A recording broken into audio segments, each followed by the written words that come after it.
Hello అండి, నమస్తే. అందరూ ఎలా ఉన్నారు? ప్రతిరోజు రెగ్యులర్గా వంటలు చేస్తూనే ఉంటాం.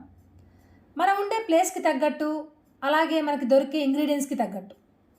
ఒక రెస్పాన్సిబుల్ పేరెంట్గా మనం చేసే వంటలు ఎంత వీలైతే అంత హెల్తీగా ఉండేలాగే ట్రై చేస్తాం.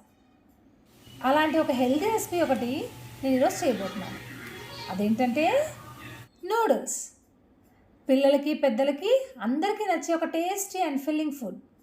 కానీ నూడిల్స్ ఎక్కువ మైదాతో కానీ లేక గోధుమలతో కానీ చేసినవే దొరుకుతాయి. అవి మ్యాక్సిమం ఎప్పుడో ఒకసారి చేసుకుంటూనే ఉంటాం, అలాగే తింటుంటాం కూడా. కానీ ఈరోజు నేను మల్టీ మిల్లెట్ నూడిల్స్తో ఒక టేస్టీ రెసిపీ చేయబోతున్నాను. ఈ నూడిల్స్ చిరుధాన్యాలతో చేసినవి. ఈ నూడిల్స్ ఎక్కడ కొనొచ్చో దాని లింక్ డిస్క్రిప్షన్ బాక్స్లో ఇస్తానండి. నేను ఈరోజు చేయబోయే రెసిపీ మీకు ఎలాంటి నూడిల్స్తో అయినా చేసేయచ్చు. ఇక రెసిపీలోకి వెళ్ళిపోదాం. ముందుగా నూడిల్స్ని స్టీమ్ చేద్దాం.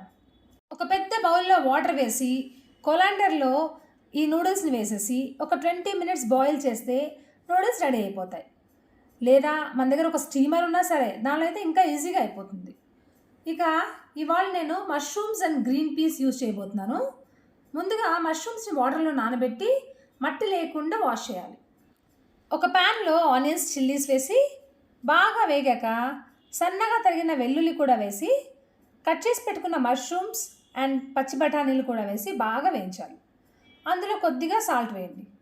వాటర్ వస్తాయి మష్రూమ్స్లోంచి, అవి ఎగిరిపోయే వరకు వేగాక స్టీమ్ నూడిల్స్ వేసి బాగా కలిపేసి కావలసినంత మిరియాల పొడి, ఏదైనా సరే నూడిల్స్ మసాలా కానీ లేదా ఈ మిల్లెట్ నూడిల్స్తో పాటు వచ్చే టేస్ట్ మేకర్ కానీ వేసి బాగా కలిపి లాస్ట్లో కొత్తిమీర చల్లేస్తే ఎంతో tasty and healthy veg millet noodles ready.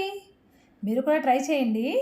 ఇది ఈవినింగ్ స్నాక్గా కానీ డిన్నర్కి కానీ ఎంతో పర్ఫెక్ట్గా ఉంటుంది.